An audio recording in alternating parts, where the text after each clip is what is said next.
Selamat sore pemirsa, Sumatera Utara kembali hadir pada pagi Anda memperbaharui informasi Anda seputar Sumatera Utara edisi Kamis 7 September 2023. Kali ini bersama dengan saya Muhammad Budi SR. Dan saya Udranda Reolinka, sejumlah informasi menarik telah disiapkan oleh tim redaksi kami. Berikut berita selengkapnya.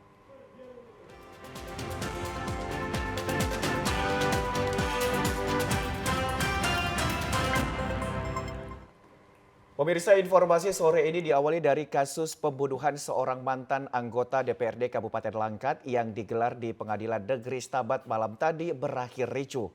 Sekelompok massa yang merupakan keluarga korban tidak terima dengan putusan yang telah ditetapkan hakim terhadap 5 orang terdakwa pembunuhan. Dua kelompok massa yang berasal dari keluarga korban dan keluarga terdakwa sudah menunggu putusan pengadilan yang menjatuhkan hukuman kepada 5 orang terdakwa pembunuhan mantan anggota DPRD Kabupaten Langkat atas nama Paido. Sebelumnya kedua kelompok massa ini sudah menggelar aksi demo di depan kantor Pengadilan Negeri Stabat yang menuntut agar hakim persidangan bertindak profesional dan jangan mau diintervensi oleh sekelompok atau oknum manapun. Guna mengantisipasi terjadinya bentrok antara kedua kubu, ratusan personil kepolisian Polres Langkat diturunkan ke kantor Pengadilan Negeri Stabat. Tidak hanya itu, ruangan sidang juga dipenuhi keluarga korban dan terdakwa, serta aparat kepolisian Polres Langkat guna menghindari terjadinya kericuhan. Sidang kasus pembunuhan dengan 5 orang terdakwa ini sejak pagi memang sudah terlihat alot. Majelis Hakim menjatuhkan hukuman kepada Tosa Ginting, otak pelaku pembunuhan dengan ancaman 15 tahun penjara. Putusan ini dianggap keluarga korban terlalu ringan karena sebelumnya Majelis Hakim sudah menetapkan ancaman hukuman selama 20 tahun penjara. Mendengar putusan Majelis Hakim ini, keluarga korban merasa tidak terima dan langsung membuat kericuhan di dalam ruang sidang Pengadilan Negeri Stabat. Usai sidang, keluarga korban langsung digiring keluar ruangan oleh aparat kepolisian guna menghindari terjadinya bentrokan fisik antara keluarga korban dan keluarga terdakwa. Tim gabungan dari Satuan Subdit 4 Tipiter Polda Sumatera Utara bersama Polres Labuhan Batu menggerebek gudang pengoplosan gas LPG subsidi 3 kg menjadi 12 kg. Dari TKP, polisi mengamankan sebanyak 6 orang. Terungkapnya pengoplosan gas LPG subsidi 3 kg di Dusun Sukajadi, Desa Damuli Kebun, Kuala Selatan, Labura ini berdasarkan laporan warga dari dalam gudang pangkalan gas milik Ahmad Al-Madani Pasaribu dan Siti Aisyah Munte. Polisi berhasil mengamankan barang sebanyak 172 tabung gas LPG 3 kg, 71 tabung gas LPG 12 kg non-subsidi, 50 jos atau alat pemindah, 57 hologram tabung 12 kg, dan 391 tutup tabung 3 kg. Kasubdit 4 Tipiter Polda Sumut, Kompol Jericho Lavian Chandra saat kemarin sore menjelaskan, gas LPG oplosan 12 kg ini dipasarkan keluar daerah Kabupaten Labuhan Batu Utara, yaitu Provinsi Aceh, Kabupaten Asahan, dan Labuhan Batu. Dari hasil penindakan, polisi mengamankan sebanyak 6 orang tersangka. Penindakan terhadap penyalahgunaan LPG 3 kg subsidi dari pemerintah yang diubah menjadi LPG 12 kg. Jadi pada hari Selasa tanggal 5 September 2023, Polda Sumatera Utara Subdit 4 Tipiter bersama-sama dengan Polres Labuhan Batu melakukan penindakan penyalahgunaan LPG 3 kg yang dirubah menjadi gas tabung LPG 12 kg. Pada waktu penindakan diamankan sebanyak 6 orang, dengan 2 orang sudah ditetapkan sebagai tersangka. Untuk kegiatan pengoplosan ini sudah berjalan selama 2 tahun. Para tersangka melanggar pasal 55 Undang-Undang Migas tentang subsidi pemerintah dengan ancaman 6 tahun penjara dan denda paling banyak 60 miliar rupiah. Pemirsa, alasan mengisi bahan bakar ke SPBU, pasangan Pasutri gelapkan mobil temannya. Tim opsional Satreskrim Polres Sergai yang mendapat laporan berhasil amankan pelaku dalam tempo 5 jam di Kota Medan. Detik-detik Pasutri dan mobil curian diamankan anggota opsional Satreskrim Polres Sergai. Pasutri berinisial RM dan RIL warga Jalan Tarikat Binjai, Kecamatan Dumai Tibur, Kota Dumai, Provinsi Riau, serta korbannya atas nama Muhammad Bilal warga Kecamatan Dumai Selatan, Kota Dumai, berangkat dari Riau menuju Kota Medan. Sesampai di Serdang Bedagai, kedua pelaku singgah di rumah makan yang ada di Serampa dengan modus meminjam kunci untuk mengisi bahan bakar dan menemani istri ke toilet. SPBU langsung melarikan mobil plat nomor BM 1630 HF jenis minibus. Mengetahui menjadi korban penggelapan mobil, korban langsung melapor ke Polres Sergai. Tidak butuh waktu lama, tim Opsnal Satreskrim langsung menuju ke Kota Medan di mana GPS terlacak mobil berada di Kota Medan. Dalam tempo 5 jam, polisi temukan mobil berada di Jalan Setiabudi dan langsung memboyong mobil serta pasangan Pasutri ke Mapolres Sergai. KBU Satreskrim Ibtu Edward Sidauruk mengatakan pasangan Pasutri pelaku penggelapan mobil saat ini telah dimintai keterangan beserta barang bukti 1 unit mobil. Akibat perbuatannya, kedua pelaku dijerat pasal 372 KUHP pidana.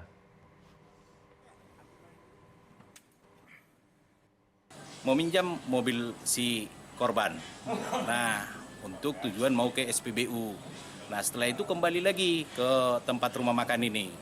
Nah, meminjam handphone si korban, alasan untuk menelpon orang tuanya. Setelah handphone tersebut dikasih untuk dipinjam, si pelaku ini, Pasutri ini langsung membawa lari mobil 1 unit ini dengan tujuan Medan. Jadi taunya kita di Medan, mobil tersebut ada GPS-nya. Sehingga dalam tempo tidak sampai 5 jam, tim opsional kita berhasil menangkap terduga pelaku ini dan saat ini sedang menjalani proses. Aksi pencurian handphone di atas kapal kelut tujuan Medan Batam terekam CCTV. Pelaku merupakan seorang jasa angkut barang atau porter. Dalam rekaman CCTV kapal kelut, terlihat seorang wanita penumpang kapal yang menjadi korban pencurian tengah membawa barang dan mencari nomor tempat tidurnya. Lalu tiba-tiba seorang porter dengan sengaja menabrakkan diri ke korban, lalu mencuri handphone milik korban yang diletakkan di dalam tas bawaannya. Aksi pencurian ini kemudian dilaporkan korban ke petugas kapal kelut. Kacap PT Pelni Medan, Biwa Abilaksana membenarkan aksi pencurian handphone milik penumpang yang terjadi di kapal kelut yang berlayar dari terminal penumpang Bandar Deli Belawan tujuan Batam. Mengetahui identitas porter tersebut, pihaknya bersama instansi terkait mendatangi rumah pelaku dan pelaku mengakui telah mencuri handphone tersebut. Setelah mendapatkan video tersebut, kami berkoordinasi dengan pihak penyelenggara pelabuhan dalam hal Pelindo dan mandor portir untuk mengecek bahwasanya ini adalah mandor yang bekerja di pelabuhan. Nah, setelah kita konfirm, kita langsung ke rumah portir tersebut dan saat ada di rumah portir tersebut mengakui bahwasanya dia mengambil HP dan mengembalikannya. Jadi Kacap PT Pelni Medan menghimbau para penumpang agar selalu waspada saat berada di dalam kapal dan menaruh barang berharga di dalam safety box agar terhindar dari aksi pencurian. Pemirsa, Badan Narkotika Nasional kembali memusnahkan ladang ganja seluas 1,5 hektar di Torsite, Kabupaten Mandailing, Natal. Batang pohon ganja berusia 2 hingga 3 bulan ini dimusnahkan dengan cara dicabut dan dibakar di lokasi. Kepala Badan Narkotika Nasional Edi Mashuri Nasution pimpin apel gabungan keberangkatan tim BNN dalam penyisiran ladang ganja di Torsite, Desa Rau-Rau Dolong, Kecamatan Tambangan, Kabupaten Mandailing, Natal. Meski di tengah hujan lebat, tim gabungan BNN tetap melanjutkan perjalanan menyusuri perbukitan Torsite selama 4 jam untuk menuju lokasi ke ladang ganja. Petugas yang tiba di lokasi langsung memusnahkan ladang ganja seluas 1,5 hektar. Pemusnahan batang pohon ganja berusia 2 hingga 3 bulan ini dengan cara dicabut dan dibakar di lokasi. Batang pohon ganja yang dimusnahkan petugas ini berjumlah sebanyak 1.000 batang berukuran panjang setengah hingga 1 meter. Meter dan bahkan juga ada yang baru ditanam. Jadi kalau kita lihat akhir-akhir ini ada modusnya seperti itu, mungkin mereka itu kalau mau memanennya nanti bergiliran. Bergiliran, ada yang sudah siap panen, ada yang menyusul di minggu depannya, juga di bulan depannya. Tapi alhamdulillah tadi walaupun dalam keadaan hujan sudah dapat kita musnahkan seluruhnya. Pemirsa, kami akan segera kembali dengan sejumlah informasi lainnya. Tetaplah bersama kami di Sumatera Utara hari ini.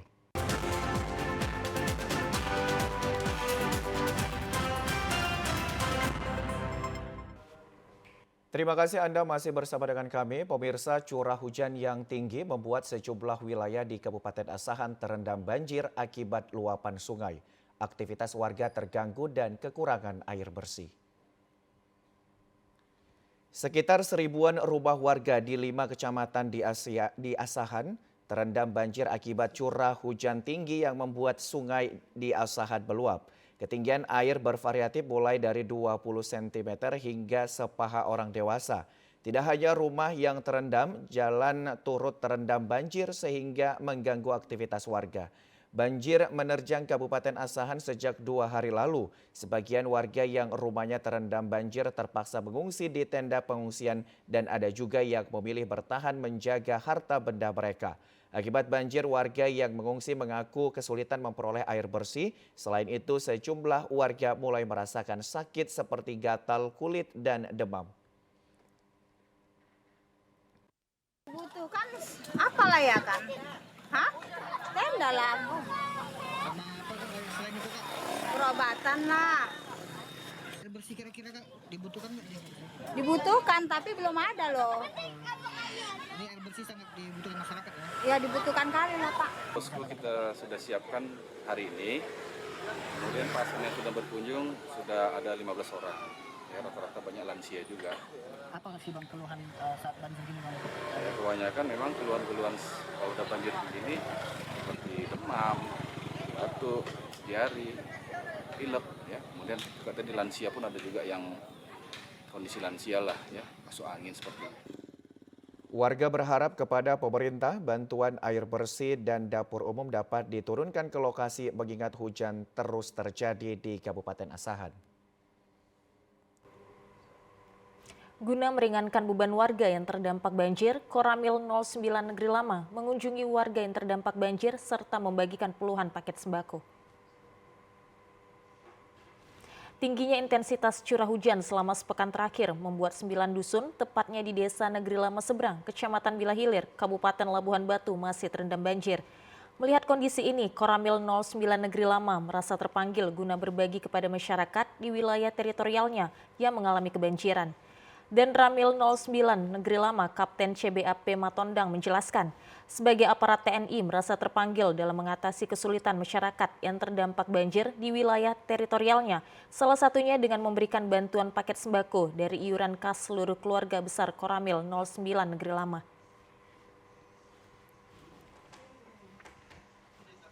Terdiri dari 9 dusun, paket yang kami siapkan sekitar 30 paket, diantaranya beras, ada gula, dan kebutuhan pokok lainnya. Jadi paket tersebut hasil dari urunan kami, keluarga besar Koramil 09 Negeri Lama.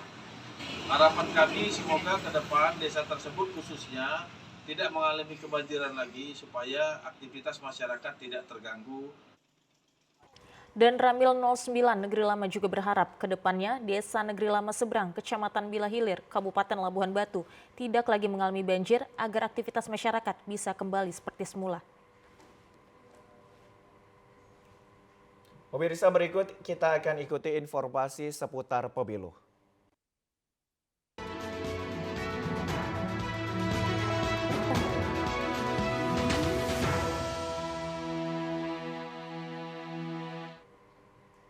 Grafik data perekaman kartu tanda penduduk elektronik di wilayah Kota Gunung Sitoli cenderung meningkat pasca sosialisasi kepemilikan KTP sebagai syarat mencoblos pada pemilu 2024. Berdasarkan data yang dihimpun Komisi Pemilihan Umum Kota Gunung Sitoli, sebelumnya terdapat 3.000 lebih pemilih potensial di daerah itu yang tidak memiliki KTP elektronik. Namun warga tersebut kini dipastikan telah termuat di dalam DPT Pemilihan Umum tahun 2024 dengan jumlah 92.944 pemilih.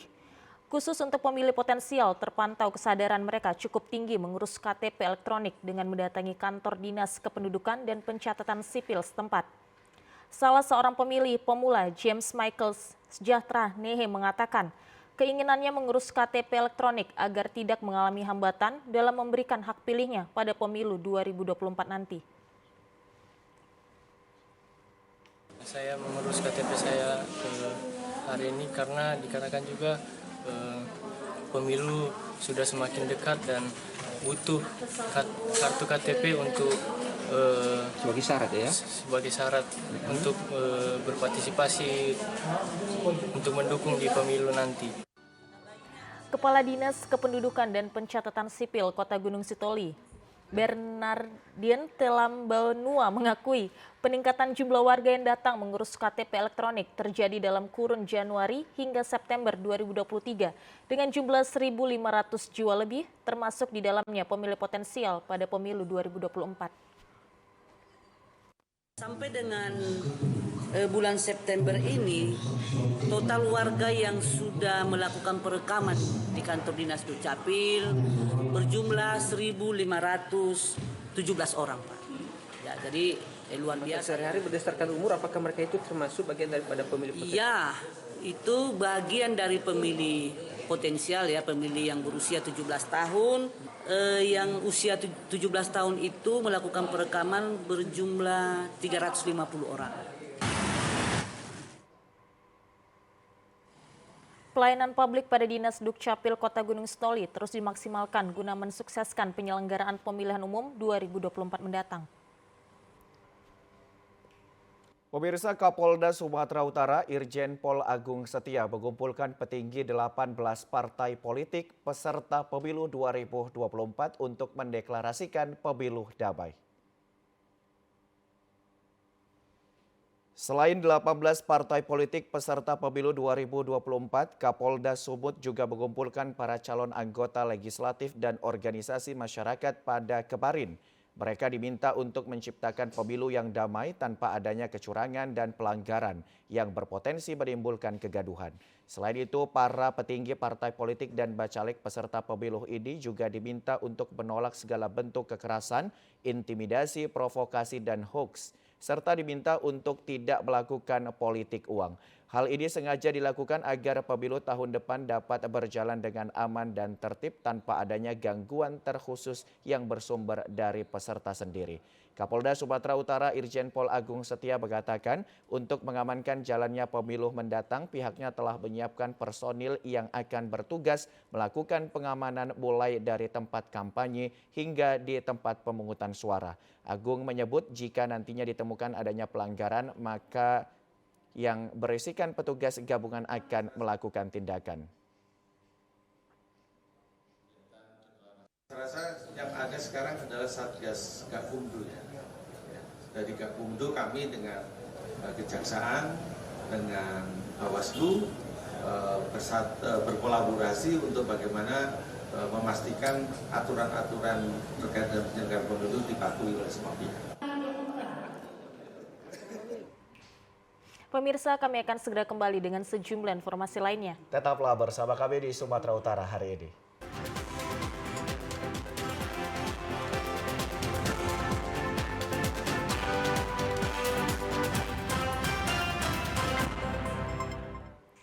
Terima kasih Anda masih bersama dengan kami. Pemirsa, mensiasati tingginya harga beras, salah seorang warga di Kabupaten Deli Serdang memasak nasi campur jagung. Hal ini dilakukan untuk mengurangi biaya pengeluaran disebabkan harga jagung lebih murah dibanding harga beras. Sejak 2 bulan terakhir, harga beras di Kabupaten Deli Serdang terus melambung tinggi, membuat Ibu Jumirah terpaksa memasak beras dan mencampurkannya dengan jagung. Hal ini dilakukan untuk menekan biaya pengeluaran karena naiknya harga beras sampai mencapai Rp14.000 per kilogram.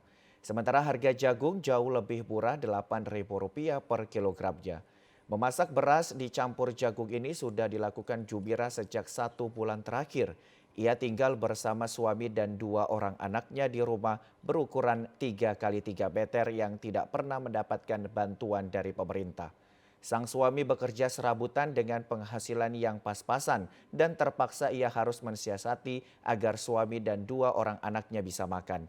Untuk meringankan beban hidup keluarga, Jumira juga ikut bekerja apa saja yang dapat menghasilkan uang. Jumira mengatakan masak beras dicampur jagung ini dapat menghemat pengeluarannya.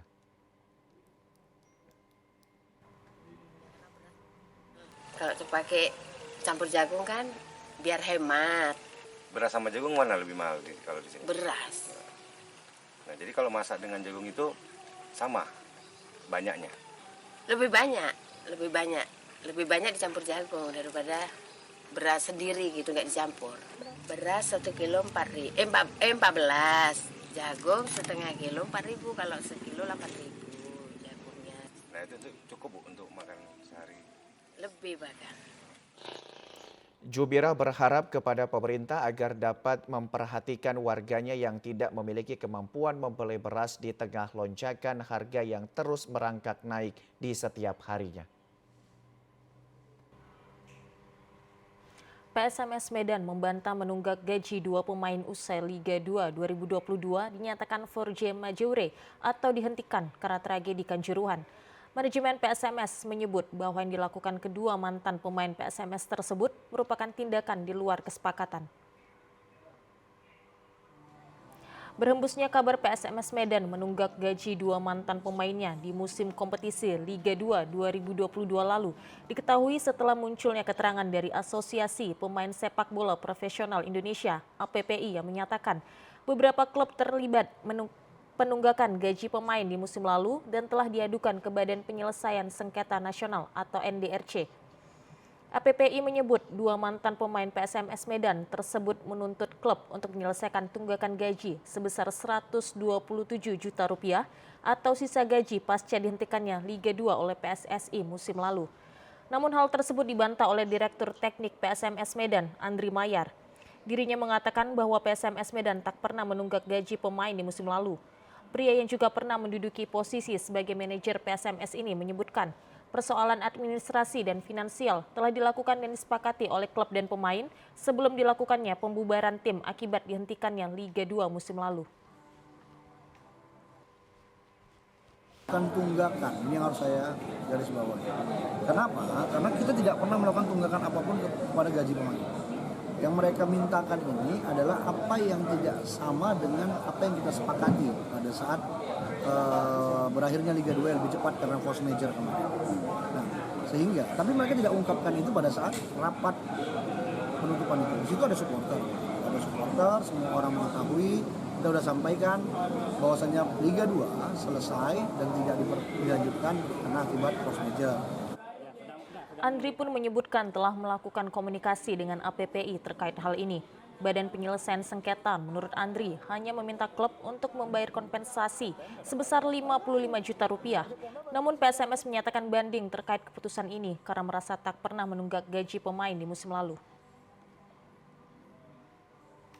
Pemirsa, perjuangan tunggal putri Deswanti Hujansi Nurtertiati pada turnamen bulu tangkis BNI Indonesia Masters 2023 terhenti di babak 16 besar. Dalam laga yang digelar hari ketiga di Gor Pancing hari ini, tunggal putri Indonesia itu menyerah dari pemain Jepang Riko Gunji dengan skor 22-20, 13-21 dan 13-21. Pada pertandingan ini, Deswanti mampu mengambil keunggulan dengan skor 22-20, tren positif di game pertama. Namun sayang tidak berlanjut di game kedua karena pemain Deswanti menurun sehingga wakil negeri Sakura mampu menyamakan kedudukannya menjadi 1-1. Pada game penentuan, Deswanti terlihat semakin menurun sehingga akhirnya harus menyerah rubber game dalam tempo 62 menit. Sementara itu tunggal putri Kobang Ayu Cahya Dewi memenangi duel sesama wakil Indonesia melawan Stephanie Wijaya dengan skor 21-17, 12-21, 21-14. Pada pertandingan ini pemain asal Pulau Dewata itu mengaku sempat kesulitan menghadapi Stephanie mengingat kondisi kakinya mengalami sedikit masalah saat latihan. Beruntung juara Nantes International Challenge 2023 itu mampu tampil tenang hingga akhirnya meraih kemenangan dalam tempo 52 menit. Dengan kemenangan ini, Komang Ayu Cahya Dewi akan berhadapan dengan pemenang laga antara wakil Malaysia Karupatevan Letsana melawan Huang Yushuan Chinese Taipei. Tercatat wakil Indonesia lainnya yang masih bertahan dari sektor tunggal putri di BNI Indonesia Masters 2023 yakni Esther Durumi Triwardoyo. Juara Ekspora Indonesia International Challenge 2023 itu berupaya untuk menyusul Komang ke perempat final dengan menghadapi tunggal putri Thailand Porpochicha Koikwewang. Pemirsa, berikut informasi perakiraan cuaca di sejumlah daerah di Sumatera Utara dari Badan Meteorologi, Klimatologi, dan Geofisika Wilayah 1 Medan berlaku pada hari Jumat 8 September 2023. Halo Sobat BMKG, bertemu kembali bersama saya Enda Paramita, Prakirawan BBMKG Wilayah 1 yang akan menyampaikan info perakiraan cuaca dan hotspot Provinsi Sumatera Utara untuk Jumat 8 September 2023. Pada pagi hari diperkirakan berawan di wilayah Sumatera Utara. Untuk siang dan sore hari diperkirakan berpotensi hujan ringan hingga lebat di sebagian wilayah Sumatera Utara, di mana hujan lebat berpotensi terjadi di wilayah Tapanuli Tengah, Kepulauan Nias, Humbahas, Tapanuli Utara, Mandailing Natal, Tapanuli Selatan, Labuhan Batu Selatan, Padang Lawas, dan Padang Lawas Utara. Untuk malam hari diperkirakan hujan ringan hingga lebat di sebagian wilayah Sumatera Utara, di mana hujan lebat berpotensi terjadi di wilayah Tapanuli Utara, Toba, Humbahas, dan sekitarnya. Untuk dini hari diperkirakan berawan. Suhu udara berkisar antara 17 hingga 32 derajat Celcius dengan kelembaban udara 75 hingga 98%. Angin dari arah tenggara hingga barat daya dengan kecepatan 10 hingga 30 km per jam. Untuk titik panas tidak terpantau pada tanggal 6 September 2023. Kepada masyarakat dihimbau agar tetap waspada terjadinya hujan dengan intensitas sedang hingga lebat disertai petir dan angin kencang di sebagian wilayah Kepulauan Nias, lereng timur, pegunungan, pantai barat, lereng barat, yang dapat berpotensi mengakibatkan bencana hidrometeorologi seperti banjir dan longsor. Demikian perakiraan yang dapat saya sampaikan, semoga bermanfaat dan terima kasih. Pemirsa, berikut kita akan beralih ke informasi lintas Andalas.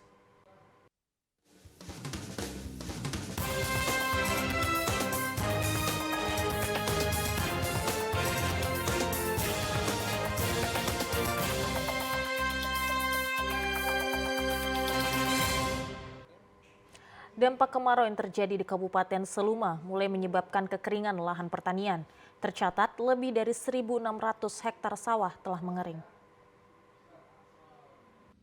Berdasarkan catatan Dinas Pertanian Kabupaten Seluma, saat ini lebih dari 1.600 hektar sawah di Kabupaten Seluma telah mengering. Pasokan air untuk mengairi sawah terhenti karena hujan sudah tidak lagi turun sejak beberapa pekan terakhir. Kondisi ini disebabkan musim kemarau parah yang melanda Provinsi Bengkulu. Jika hujan tidak kunjung turun dan pasokan air tidak disalurkan ke sawah, maka lahan pertanian di Kabupaten Seluma terancam fuso atau mengalami gagal panen. Jadi kemungkinan ke depan apabila terjadi masa kering minggu depan belum juga turun hujan, kemungkinan itu akan naik level menjadi kekeringan yang sudah masuk kategori sedang. Ya mudah-mudahan dengan perubahan cuaca segala macam kita berharap itu akan turun hujan. Sementara petani dan penyuluh kini mulai menyiapkan mesin pompa swadaya untuk mengairi sawah sementara sembari menunggu turunnya hujan. Terakhir kemarin kan ada yang paling cepat sebulan 20, ada yang 10. Jadi masih bisa lah diselamatkan. Mudah-mudahan kalau dengan pompa ini naik, mudah-mudahan kita minta hujan juga turun kan. BMKG memprediksi hujan baru akan mulai turun di Bengkulu pada akhir September mendatang. Namun diharapkan hujan dapat turun sebelum akhir September agar tidak terjadi gagal panen. Kontributor Seluma, Topan Libero, TVRI Bengkulu, melaporkan. Pemirsa, sejak tahun 2015 diduga alami kebocoran pipa, subur warga tercemar bahan bakar minyak BBM. Warga Kelurahan Pasar Kepahyang memenuhi kebutuhannya dengan membeli air galon. Warga Kelurahan Pasar Kepahyang, Kecamatan Kepahyang, dikeluhkan SPBU yang berada di kelurahan tersebut, cemari sumber air yang ada di setiap rumah warga yang berada di sekitar SPBU. Keluhan diungkapkan salah seorang warga kelurahan Pasar Kepahyang, Samaun Aras. Ia mengatakan sejak tahun 2015, sumur di rumahnya tercemar bahan bakar minyak BBM yang diduga diakibatkan kebocoran pipa tangki minyak SPBU. Bukti dengan air sumur yang berbau minyak dan saat didekatkan dengan korek api, air sumur langsung menyambar korek api. Artinya sumur itu udah bisa dipakai lagi ya? Kalau sampai sekarang tidak bisa dipakai lagi, karena tidak layak. Tidak layak minum, tidak layak konsumsi lah ya? Iya, parah Pak. Ini tadi diambil dari orang dari lingkungan RT, lingkungan hidup, kesehatan, terus ditumpahkan di sini. Maaf ini ada bekas tumpahannya ya. Terus dibakar hidup. Hal yang sama diungkapkan salah seorang penjual makanan Sheila. Untuk berjualan, dirinya menggunakan air galon. Dikarenakan air sumur yang ada di rumahnya tidak bisa digunakan karena air yang bercampur dengan minyak. Beda ya? Terpaksa beli aqua. Tapi tidak bisa lagi digunakan lagi. Tapi ya untuk kamar mandi, siram-siram kamar mandi. Oh, siram mandi. Memang dia tuh ada minyak-minyaknya yuk. Baunya, minyaknya. Dengan adanya permasalahan tersebut, warga Kelurahan Pasar Kepahyang yang berada di sekitar SPBU mengharapkan kepada pemerintah untuk menindaklanjuti dan berharap SPBU ditutup. Dari Kabupaten Kepahyang, Alek Chandra, kontributor TVRI Bengkulu, melaporkan. 7 mantan narapidana mendaftarkan diri sebagai bacalek pemilu 2024 di Kabupaten Bengkulu Utara. Bahkan ke-7 napi tersebut lolos sebagai daftar calon sementara. Dari 363 bakal calon legislatif yang telah ditetapkan KPU Bengkulu Utara sebagai calon sementara, 7 diantaranya merupakan mantan narapidana.